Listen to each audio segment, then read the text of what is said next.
Hey guys, it's me. It has been a really long time since I've posted anything, and I'm sorry for that. I've just had a lot of stuff going on. This video is going to be sad and depressing. I will end it on a high note with an announcement for you guys, so stay tuned for that. But yeah, so I'll start with saying that I moved in June. The landlord's upstairs, things weren't working out with them, and everything just got to be really stressful. Stuff just wasn't working out, so I ended up having to move back in with my mom. This is my current fish room. It's shared with her, so everything from that end of the room on is her stuff. It's like a storage room, basically. But yeah, so I moved, and a lot of really crappy stuff happened regarding my fish, and I have tried I've tried to make this video twice already, and I ended up making myself so sad talking about it that I need to take a break and try to re-record it again. So my mom's dogs are barking. Yay. Obi! No barking, Obi. It's just me. My dog's laying here beside me, wondering what he's barking at. He's barking at me. Okay, so anyway, so I took a break and I watched a bunch of Vine compilations on YouTube, and so I'm not like super sad and depressed in this video like I was the first couple times, and even though I'm smiling and I'm like happy, I'm not really happy, but like I'm I'm still on the high of laughing so hard you cry at videos. So yeah, don't take that as me not caring about what happened with my fish, because I do, and I've been really upset about it, and there wasn't really anything I could have done more than what I had been doing, so I'm just gonna like go into that. I lost a lot of fish. A lot of my fish died out of nowhere after I moved, and not even all at once. It has been over the last month or so, and it's not because my tanks weren't cycled, because I have a water test kit, I have the bacteria supplements, I used the same sponges when I moved. Like I didn't replace the sponges. I still had the bacteria alive in the sponges. A lot of the same tank water and everything. I kept testing my tanks and everything was fine, and my fish just constantly kept dying. Like they were fine and then suddenly they weren't, and then they would rapidly die. Starting off with Nova. Nova was a turquoise butterfly that my boyfriend had gotten me for a birthday present last year.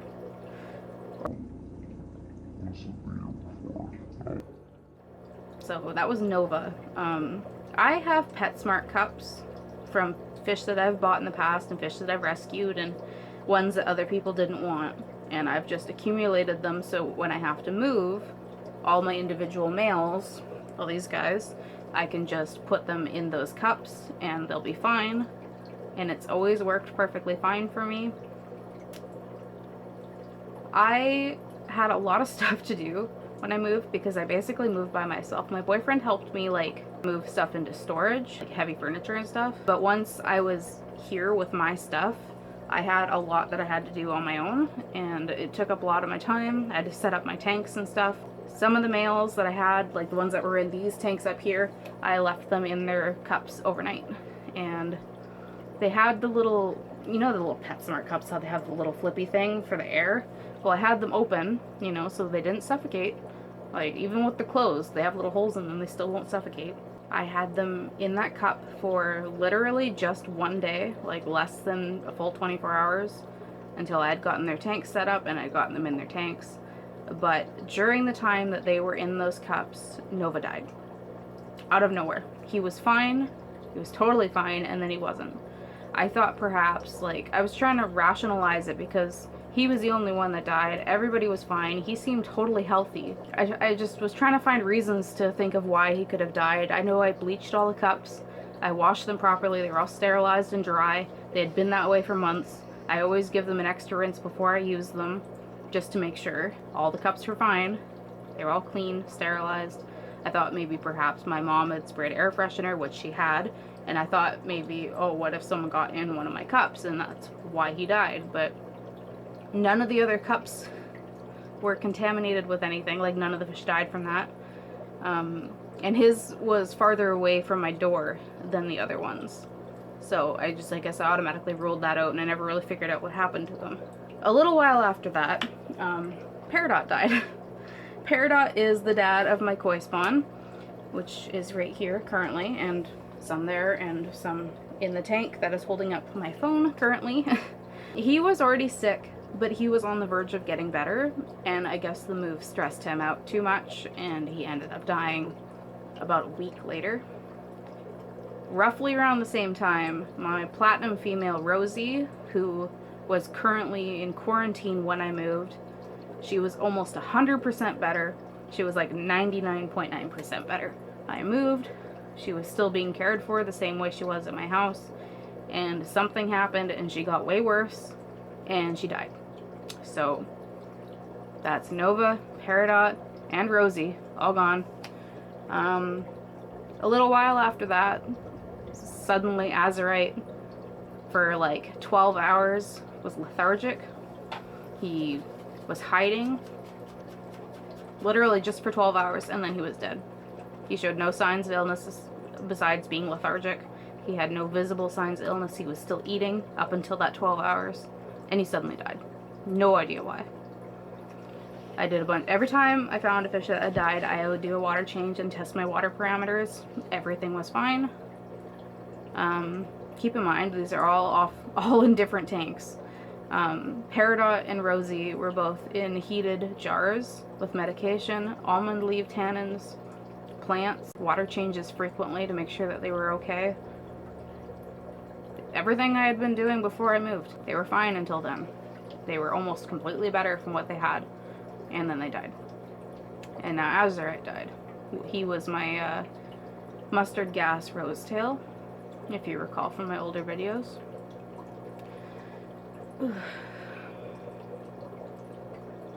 This is really upsetting for me. I'm trying to be more positive because I know people don't like people being sad, and it stresses them out when someone's being a downer.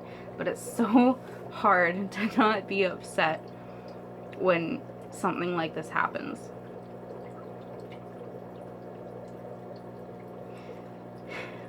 So I've been living here for a few months now, and this problem is still continuing to go on.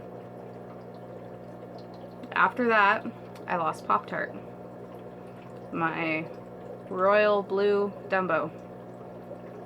He had been sick before I moved, but by the time I moved, he was 100% better.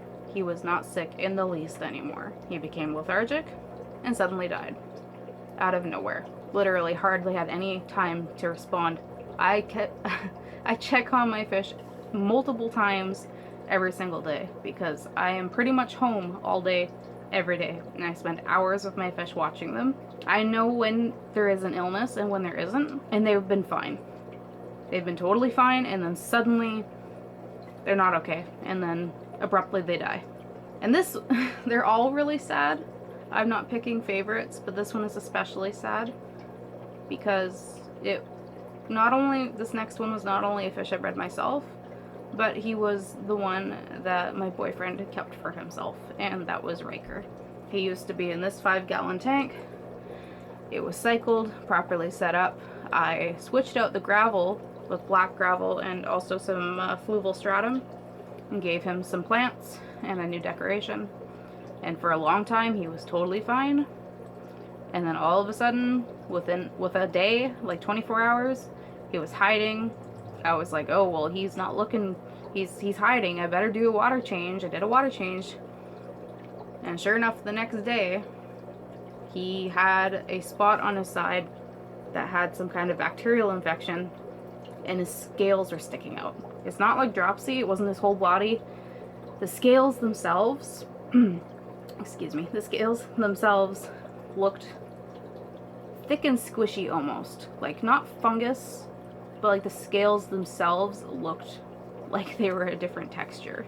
So I immediately started medicating him with, I forget if it was Canaplex or Polyguard that I used. I think it was Canaplex. I don't remember at this time. I've had so much go on right now that I can't keep track. Like, everything has been snowballing downhill. It's been slowing down, but I don't know what has been going on with my fish. So, yeah. Nova, Peridot, Rosie, Azurite, Pop-Tart, Riker, and then we move on to Carnage. Carnage, I kind of saw coming, and I wasn't as devastated by it because I knew it was going to happen eventually. When I got Carnage, he was the red male, the long-finned red male that I have in my older videos. I had him for about 2 years. When I got him, he had a little white scale. It just looked like a white silver scale out of place on his kind of shoulder area, like his back, but not like way down his back. Some on his side, kind of near his dorsal fin, really. And I just thought it was this coloration, you know, just like a random spot of color, not uncommon for bettas. Over time, it grew in width and eventually started to bubble out and look a little lumpy. I looked into it more, and it turned out he had lymphocystis. I'm pretty sure that's how you pronounce it. I could be wrong. Lymphocystis is a viral disease. It is contagious to fish. However, not all fish can contract it, or rather they can, but they don't always contract it. Some can carry it for long periods of time and show no signs of having it. Others will get so sick so fast. It varies from fish to fish, but it is contagious between fish, and there's no treatment for it. For the last few months before I moved, he had developed swim bladder problems, and he wasn't able to swim down. He still had high activity, hungry, he had appetite, you know, he was generally healthy aside from not being able to swim down. I left my fish uncarded and they're flaring at each other, I'm sorry. You guys are so angry. You're angry boys. Anyway, I'm sorry. So I kind of saw it coming because, again, there's no treatment for lymphocystis, although his never really got that bad. Like, I've seen ones where fish have this huge mass on them, and it's like, it looks like cauliflower, basically. It's like smooth and lumpy. Not hard, rough texture like tumors, but it's like smooth and lumpy looking like cauliflower. But I've seen ones where they get it so bad and they're fine for a really long time, and they can live a really long time with this disease. Depending on how the stress levels. The lower the stress, the longer they'll live, and the slower the progression of the disease. He was, like I said, he was fine aside from having swim bladder problems. I didn't really want to put him down, but he suddenly declined like 2 weeks ago. He was okay, and then again, suddenly he wasn't. He lost all of his color. The best way to describe what his color looked like was, have you seen ketchup flavored chips where they're yellow but then they have like the faded red splotchiness on top of them, where when they're not completely covered in flavoring? He looked like that, basically. He lost most of his color for a day or so, and then he died. I wasn't as disappointed with that death because I kind of knew it was going to happen, because again, lymphocystis is not curable, it's not treatable.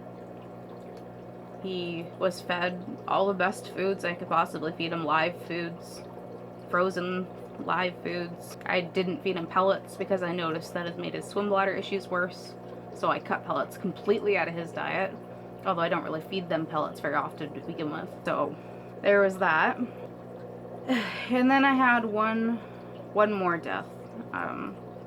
There was a female Dumbo that I got way back when I first did the local fish store tour.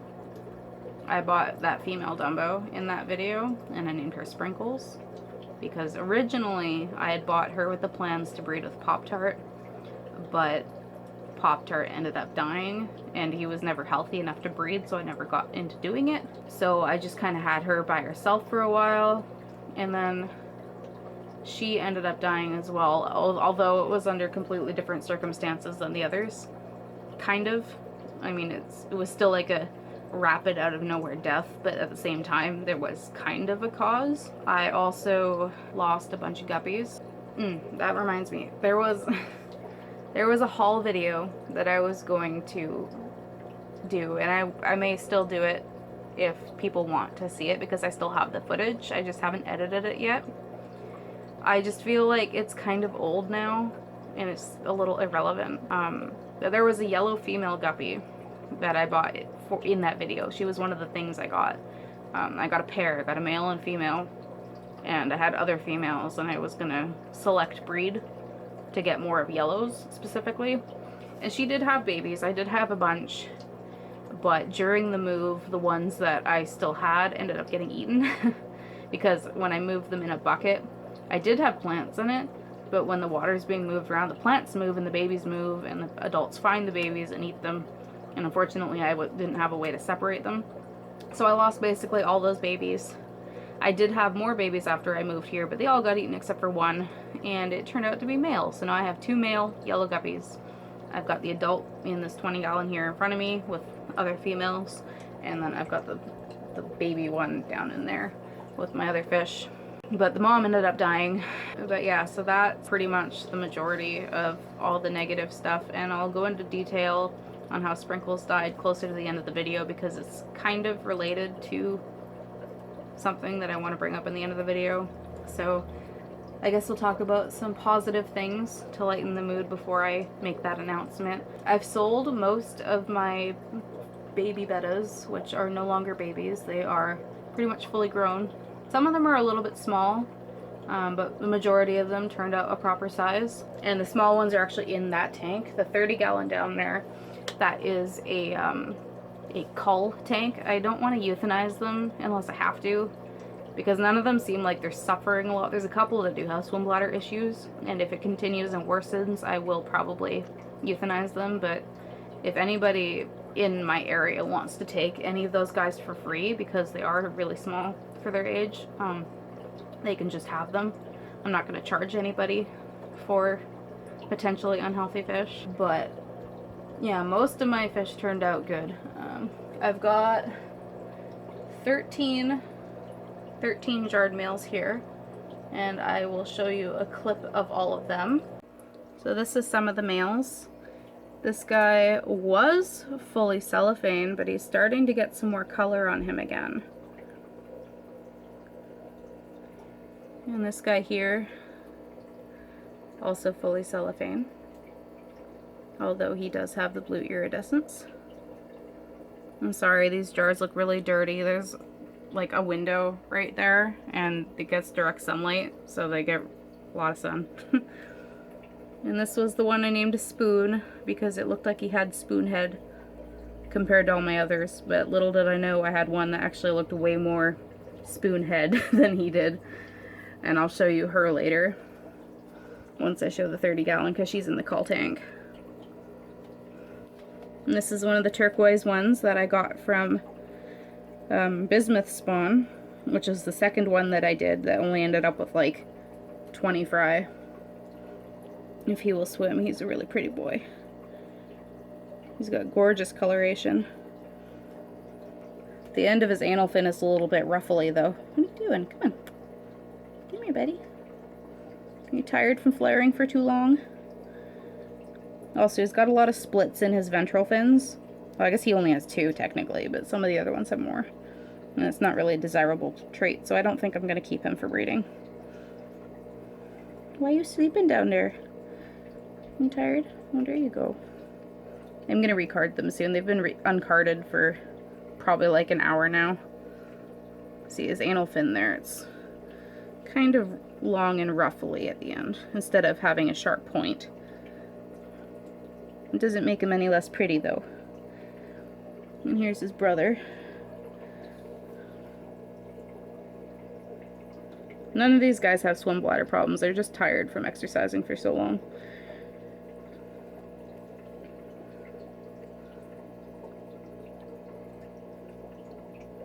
And it's their water change day too, by the way. And this guy turned out really cool. He's like pink, but also blue and white all at the same time. He's got a lot of splits in his ventral fins.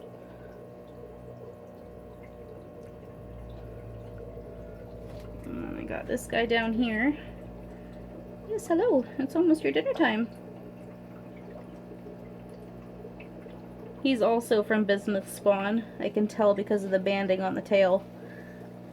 Originally, I thought he was from Peridot Spawn because he looks to have koi genes, but I think that's just because the mother of this particular spawn was from PetSmart, and PetSmart fish are usually crossbred.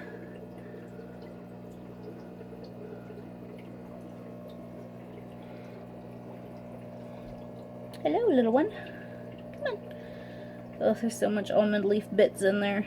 Oh, he's angry. He's so angry. He's an angry boy.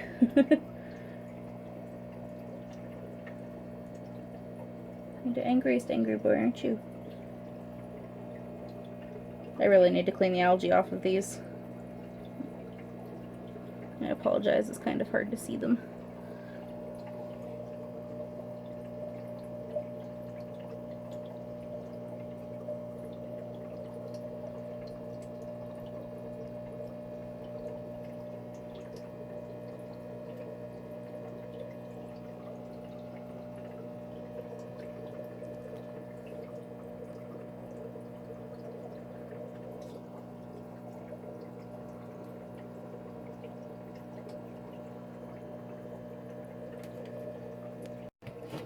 And down here we have one of the females. Oh, I won't focus on her. Her coloration came out looking really weird. She's got like almost a pineapple design on her scales, but like she's not yellow, she's, I don't know. There we go, you can see now. Now see, I thought this one might be male when she was younger because I could never see an egg spot or ovaries on her. And you really still can't that much. But she does very much look female. She's got the head shape. And her ventral fins are very small. And then you got this boy over here, and he's friggin' gorgeous, and I love him. He is partially albino. He's fully blind in his left eye. That eye. He is a gorgeous fish. He's absolutely beautiful. If it weren't for the fact that he was blind in one eye, I would probably breed him. But I don't think that he would make a very good father being blind, and I don't really want to pass that gene down to any of the fry either. And this is another female. She's from Peridot spawn. As you can see, she's got koi spots. And she also has that weird pattern. If anybody knows what that weird pattern is called, you should tell me, because I don't know what to label her as. She clearly has iridescence and koi spots, but she's got like a weird black pattern on top of her cellophane body. And I got this little guy down here. He just woke up. He's been sleeping.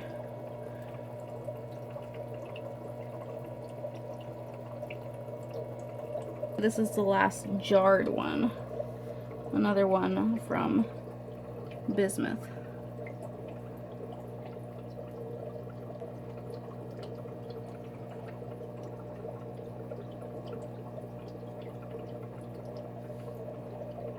Now here is the 20 gallon grow out. It still has a whole bunch of females in here. There's about 23, maybe 25 females in here, not including what's in here. There's 2 females in the jars down there and 13 males up there. Let's get a closer look at these.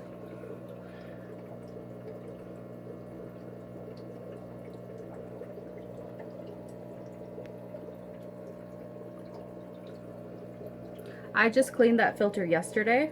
Look how dirty it is already. It's like an everyday job. You guys poop too much. And this is the girl that turned out to have no ventral fins. For the longest time I thought she might be male because she never had a visible egg spot. Well, she had a little bit of an egg spot, but it was really small compared to my other females. Hey, that wasn't very nice. Also, you couldn't see her ovaries. She didn't develop eggs for a really long time. So I thought that she might have been male with a false egg spot. But she is definitely female. She has visible ovaries now. You can definitely see her eggs through her body. Oh, and it makes me so sad that she turned out to be, well, deformed, technically. Because out of all of my females, she looks the most like Peridot. She's the only one that's bright yellow and actually has direct, solid koi spots. And she's being really mean, and I'm going to be taking her out soon because she's being a jerk. That's the most aggression. You guys, I cannot words. That is the most aggression I have seen in this tank. since I moved.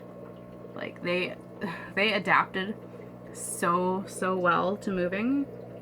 None of my fish in this tank died. Not a single one. Also, that's not an injury. That's her markings. She's always had red spots like that. Isn't that bizarre?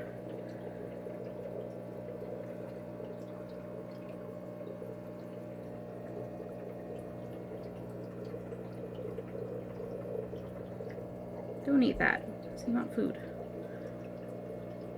I have very few koi left. A couple of them have like a weird spoon head thing going on. It's not really a spoon head, but like it's too heavy of a slope from the back, I think.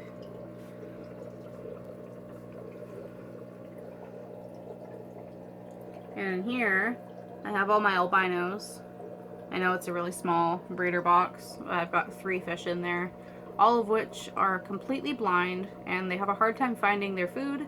So I keep them in here so they can eat the food, and then all the rest of the food will fall down through here.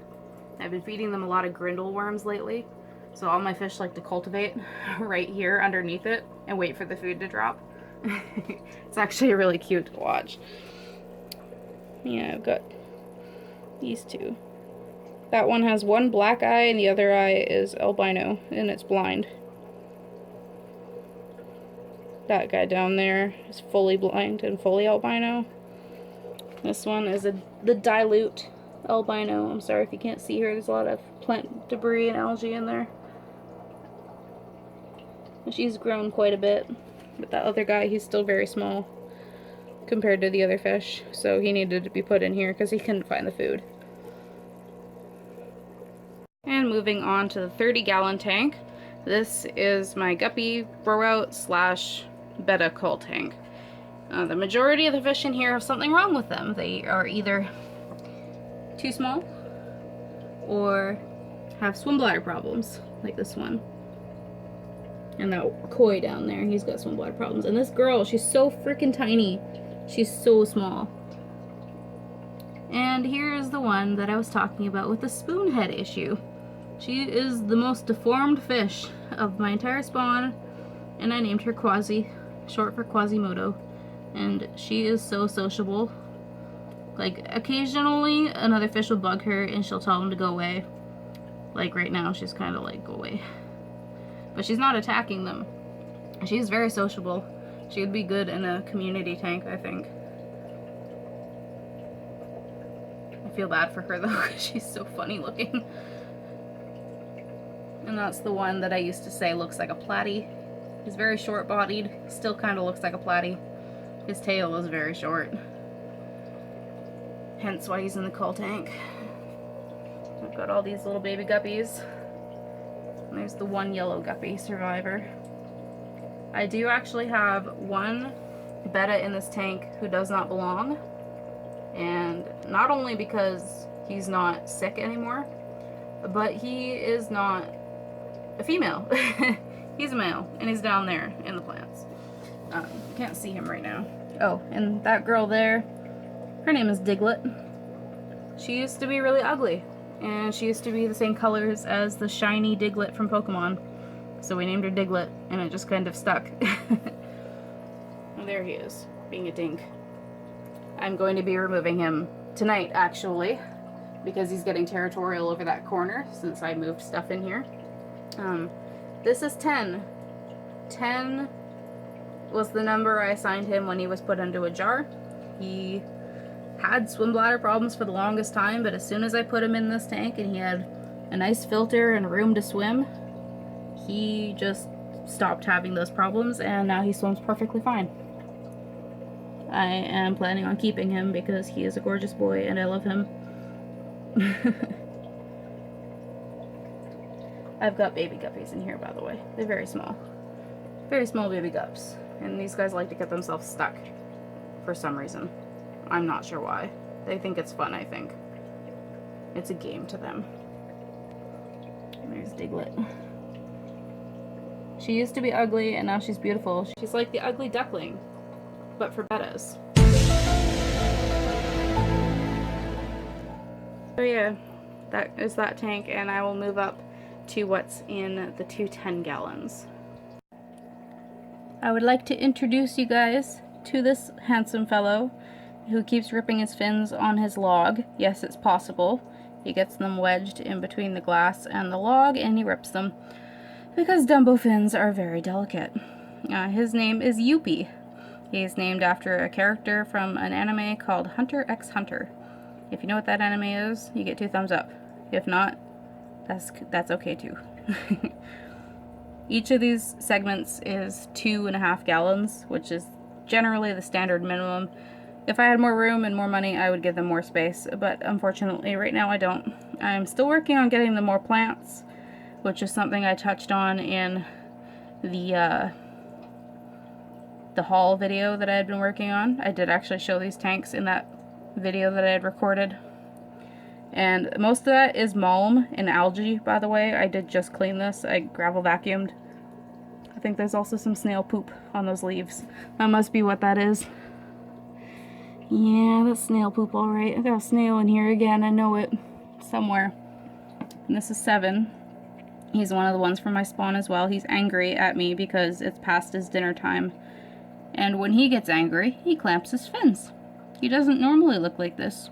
He only does this when he's mad. When it's late for dinner. He does it like clockwork. Every time he's angry and he wants his food, he does this. Every freaking time. You angry boy. You're hungry. I'll feed you. I'll feed you lots. You get bloodworms tonight. I'm almost out of bloodworms. I have to go shopping on Monday. Stock up on all their foods. And over here is where I had Marzipan, who is currently not there because he is sick. Yeah, I know. You thought the sadness and depression of sick and dying fish was over, right? Well, no. He is currently being quarantined and he's struggling to survive, and I don't know what's going on with him. He was perfectly fine, and now, of course, he's not. He is very, very thin. He's being medicated at the moment. I'm hoping he'll recover, but based on his lethargy and sudden weight loss, I don't think he's going to. And here is Draco, the sleepy dragon. Sleepy rosetail dragon.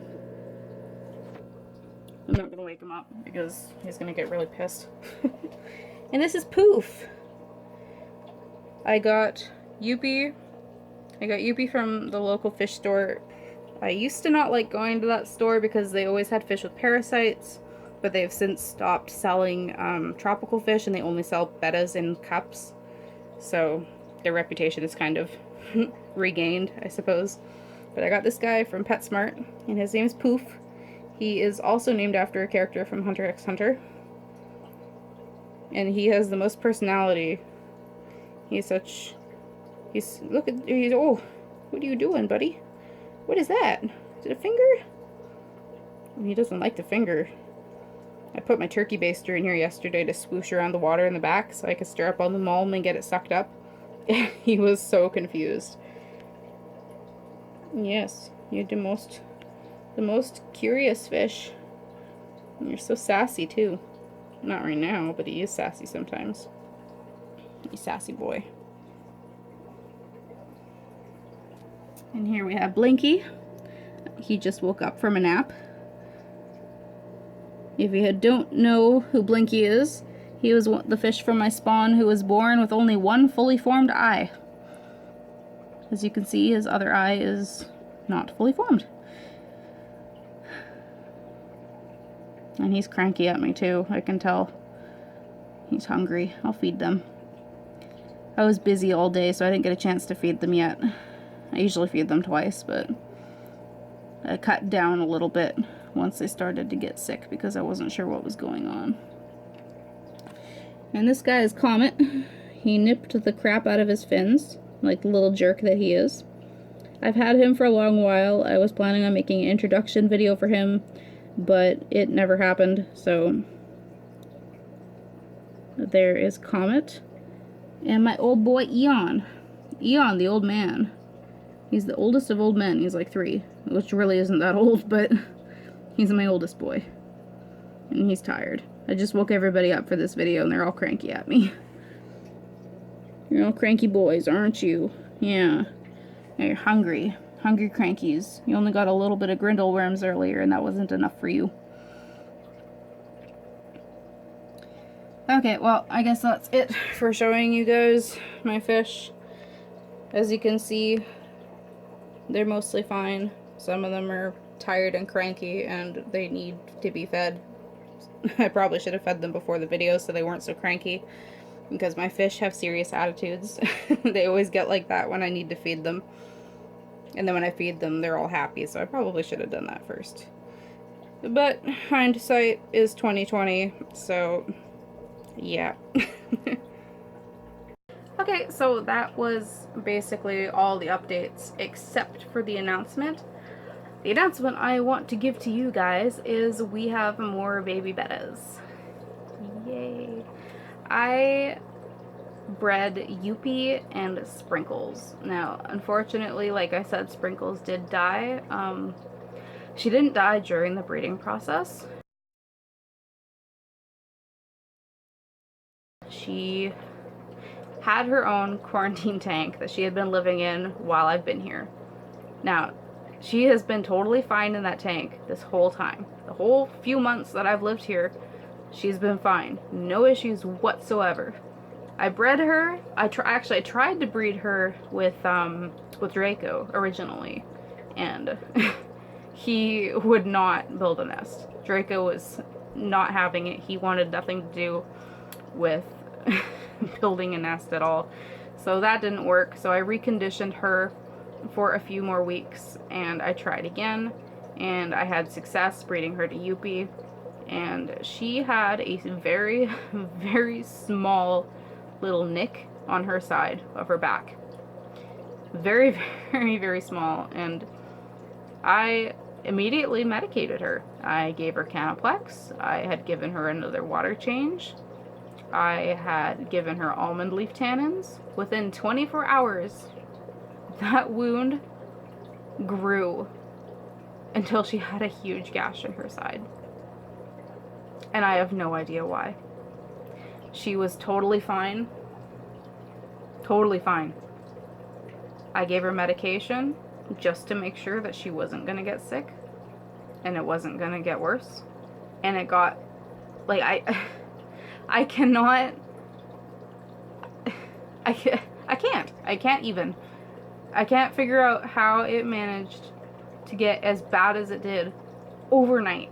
Not 24 hours from the time that I took her out, had her in the tank, medicated her, went to sleep, woke up the next morning. It was a huge gash in her back. So deep that you could almost see her bones. It was really scary, honestly. I don't know what happened. It was the smallest wound in a completely clean tank. I gave her a salt dip for a few minutes. I gave her stress coat. I did everything that people suggested to do in the past with things like that. And it got so bad out of nowhere. The salt dip was only for a couple minutes. And then I gave her stress coat and Canaplex, which is an antibiotic. I don't understand how, while giving a fish an antibiotic, something like that could happen so abruptly. In a completely clean, cycled tank with almond leaf tannins, which up until now have proved to be a total godsend for me. They have done nothing but wonders for my fish, and this is the first time they didn't work. Like, it's obviously not a cure-all thing, but just the level of how much it changed in the time I slept just astounded me. I don't think I took a picture because, to be honest, I didn't want to have that picture, and I didn't really want to show anybody because it's really graphic and it was really bad. And she was still swimming around when I woke up. Like, she didn't really act out of the ordinary, but within the first few hours of me being awake, she suddenly was, like, obviously in pain, and I was considering putting her down, but before I even had the chance, she already died. I don't know what happened. I don't. I am going to Creatures on Monday, and I'm gonna be buying a ton of medications. Like, I'm almost out of what I have because I had to medicate like all of my aquariums to make sure that nothing was spreading through my tanks.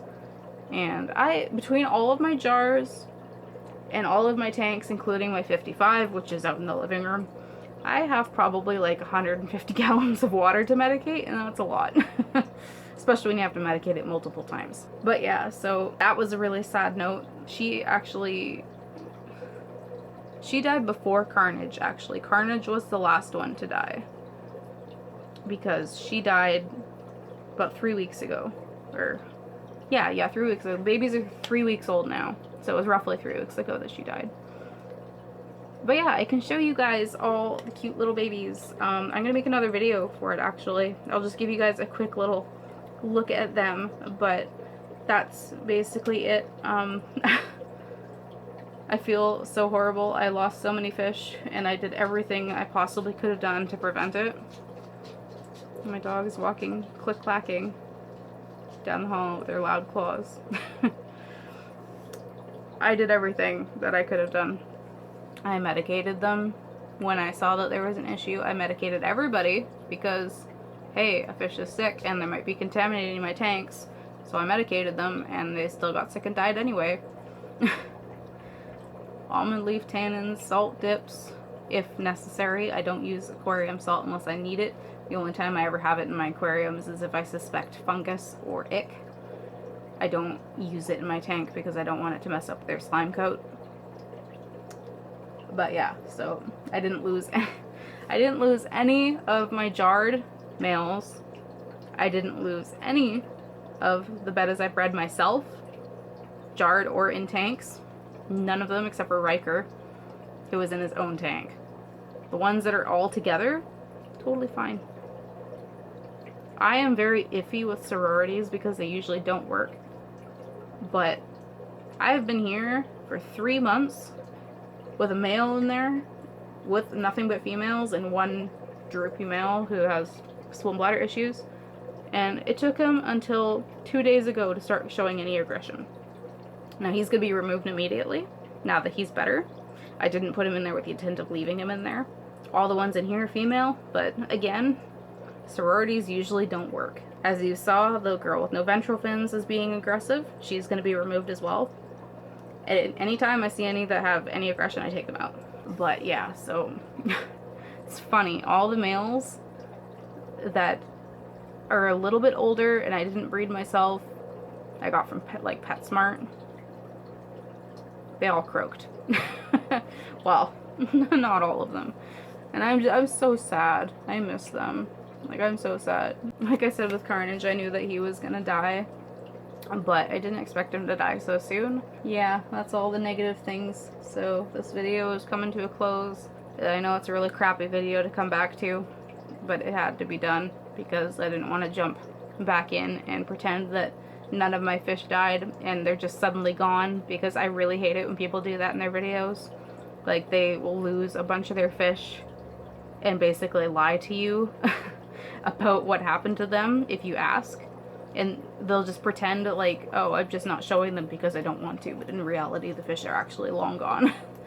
There are a lot of people who don't specialize in these fish who make videos about the fish just for views, and then stuff happens to their fish because they don't know what they're doing when they try to breed them, and then they make up excuses, or they try to pretend it never happened. And I really really hate it when people do that, because not only do you guys deserve to know, but they're living things. They are animals. They are not decorations. They are not objects. They are not a source to make money. They are pets, and they are family, in my opinion. And of course, breeding bettas doesn't bring you in much money at all. Like, when you first start, it's so much more expensive because you have to buy all the extra equipment. But like later on, when you've bred more and more times, it doesn't cost quite as much because you learn to feed with food cultures. It costs you less money buying the food because you grow your own cultures. You already have all the equipment that you've bought. You have better experience so that you can make them grow faster, and you already have outlets to sell them so you don't need to keep feeding them for longer periods of time. If you're only wanting to do it once, I say go for it, as long as you do a lot of research. A lot of research. Do not try to breed these fish if you are uncertain that you know what you're doing. But at the same time, it's a really fun experience. It's really interesting, to me at least, to see how they mate and to see how they grow, to see how they interact with each other, their color changes, their fin development. It's all really, really interesting. As much as it's not something I do to make money, it's something that I find fun and I take solace in doing it. Like, it's so calming and relaxing, and being able to take care of the fish gives me a sense of purpose where I don't have it with anything else. Like, I stay at home 24/7. I don't have a proper job. I draw art commissions for people. Like, if they want me to draw their characters or whatever, I'll draw that for them. They pay me to do that. So that's where I get a good chunk of my money from.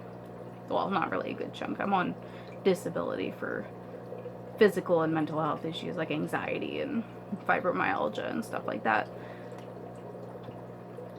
But yeah, if breeding is something that you'd be interested in doing, as long as you do the research and have experience previously owning the fish, I say go for it, because it's a really fun, interesting learning experience. Just make sure before you do it, you find places to sell the fish before you breed. Don't wait until you've already bred. Do that first. Go to all the local pet stores and see where you can sell fish to. Chain pet stores. Chain pet stores won't take your fish. They have to be local pet stores. Stores like Petco and PetSmart, they will not take your fish. Other stores that are local to your area and family owned, those kinds of stores, go look at them and see if you can sell them there. That's definitely the best way to try and sell your fish. You won't get very much for them. It depends on their prices. They only give you like a small percentage of what they sell for. Luckily for me, with my koi, they sell their koi for quite a lot. So I actually get $10 a male and $5 for a female. But with the cellophanes, like, they aren't koi, they're fully cellophane, I only get a couple dollars for them, like $3. And for the Dumbos, I believe I was told I would get like 7 for the males and 3 for the females. So you really don't get that much out of breeding. It's not a money grab thing. Like, you can't just do it and expect to make a lot of money. It doesn't make you a lot of money. It's something that you should do because you want to and not because you want to make money. I didn't go into this expecting or wanting, well, I guess wanting, obviously. Who doesn't want to make money? But I wasn't expecting to make a lot of money because I looked into it and I did research on the subject prior. It's not something you can be like, oh, they have up to 600 babies, I sell them for $10 each. So $6,000, math, whatever. No, it doesn't work that way. Different pet stores will pay you different prices, and you spend a lot of money feeding these fish, especially if you don't already have a place to sell them. So if you are wanting to sell them online, figure that out before you breed, because it might be really hard for you to figure it out in your area if that's what you end up wanting to do, and you're not going to want to have struggles figuring that out after you've bred, because once you get these fish going, they grow so fast. Like, these guys, for me, they're all adults and I still have a bunch. That's a bit of information that I have learned myself. I only have one local pet store in my area. Well, technically 2. I have one in my town that I recently talked to about selling fish. Now, I didn't really want to sell them there because they keep them in really small cups, but I need to get rid of some fish because I still have a lot of fish. And my makeup is smudged because I cried watching Vines earlier. I'm trying to cheer myself up. I'm sorry, I look like crap. But yeah, so I only had one outlet and they constantly get fish shipments, so I can only go in so often and I can only bring in so many fish each time. So it takes a long time to get rid of your fish. You can't just sell them all at once. It takes a lot of time, and then you spend a lot of extra money feeding these fish. So anyway, I went on a big unexpected tangent about selling fish and why breeding is fun or something. So I'm just gonna show you guys the fry now, and then I'm gonna do another video later about them specifically, like actually about like how the breeding process happened and all of that stuff. So